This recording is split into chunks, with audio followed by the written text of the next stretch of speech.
And we are back. Welcome to the third and final European video of the week. This is my UEFA Conference League preview and predictions for the semi-final first legs. If you did miss either of the two videos I've posted already this week, Champions League and Europa League, both available at the top of your screen right now. Did I call Arsenal PSG correct last night? Find out in that video, and of course you can see tonight's prediction as well as those two predictions for tomorrow. But as for today, we have got these two fixtures to talk about in regards to the Conference League. And if you haven't done so already, please do consider dropping a like on this video if you haven't done so, and subscribe with notifications turned on so you don't miss out on my predictions for the second leg, as well, of course, all of my usual predictions at the weekends as well. But as you can see, 50% only for the Conference League. It has been the hardest competition for me to call out of the European ones, and that was the case in the quarterfinal second legs. Only 2 out of 4 right there. But let's see if we can do any better today, and we'll start off with the first game alphabetically, which is Djurgardens taking on Chelsea. And for the home side, it was an incredibly impressive comeback against Rapid in the second leg, losing at home, but winning 4-1 away after extra time away in Austria. However, is it that impressive that it took 113 minutes to beat 10 men after Rapid had someone sent off 7 minutes into the match? Let me know your thoughts on that down in the comment section. I'm sure the Djurgardens fans don't care that much about that. They got the job done. That is all that matters for them.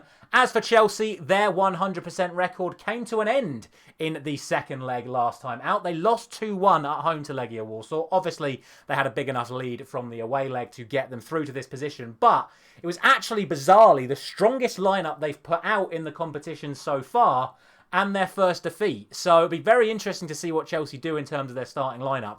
I have no actual confidence as to how Chelsea are going to line up for this game. You would think that this is quite a high priority for them. However, they've got a Premier League game against Liverpool at the weekend, and they still want to get in the Champions League. So I think you'll see a weaker Chelsea side than people expect for this game, with their priority being the Liverpool game at the weekend, but we shall see. Djurgardens are also not going to be at full strength for this one either. They're going to be without Fellainius and Zurgaish as players that had played in the 2 legs against Rapid, and they're also going to be without their young talent Schürrle. He missed the 2 legs against Rapid and he's still not back for this either. They also have a weird goalkeeping situation where one of their goalkeepers is injured, one of their goalkeepers could be missing through illness, but they have used 3 different goalkeepers across the course of the season. So Djurgardens fans, let me know down in the comments which keeper you'd like to see in goal and which keeper you actually think is going to end up being in goal. It's a very bizarre situation.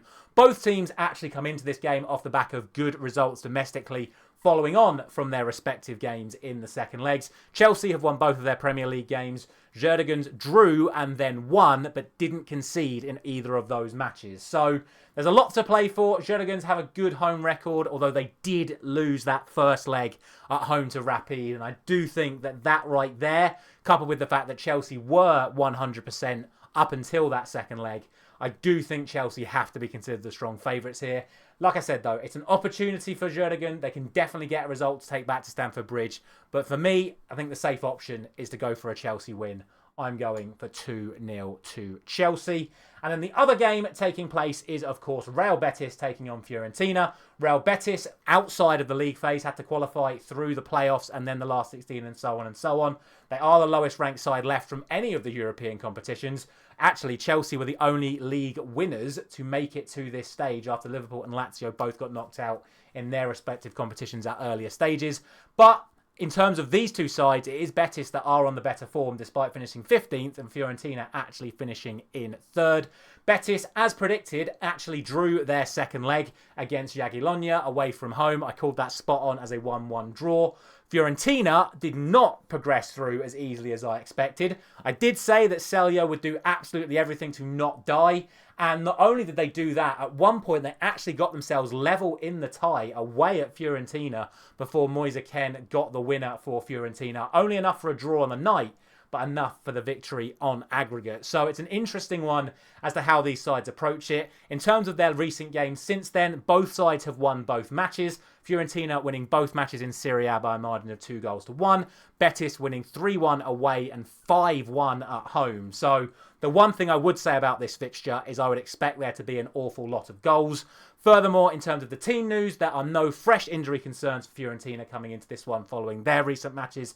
For Betis, no fresh concerns either, although that is the ongoing doubt over the regular fitness of the likes of Isco and Bakambu, who have been in and out of the team over recent weeks. But when it matters, they have been available, and by the looks of things, they're definitely going to be available to play at least some part in this match. My expectation is both would start and then probably come off if the result is going their way. I still think Betis should be considered the favourites. Like I say, their overall form over the last couple of months just edges out Fiorentina, but both sides have been having very good seasons. I think this is a case where the home side could probably end up winning both legs. So I'm going to go for Betis to win this opener, and I'm going to go for a scoreline of 3-1. And that is going to be it. As always, let me know all your thoughts down in the comment section below. Let me know anything you think I've missed regarding any of these 4 teams. Who is going to be progressing to the final? Are we going to have any clear indication at the end of these first legs? Let me know in the comment section down below. Thank you very much for watching. As always, I'll be back tomorrow with my prediction for the Nottingham Forest-Brentford game in the Premier League. So I'll see you there.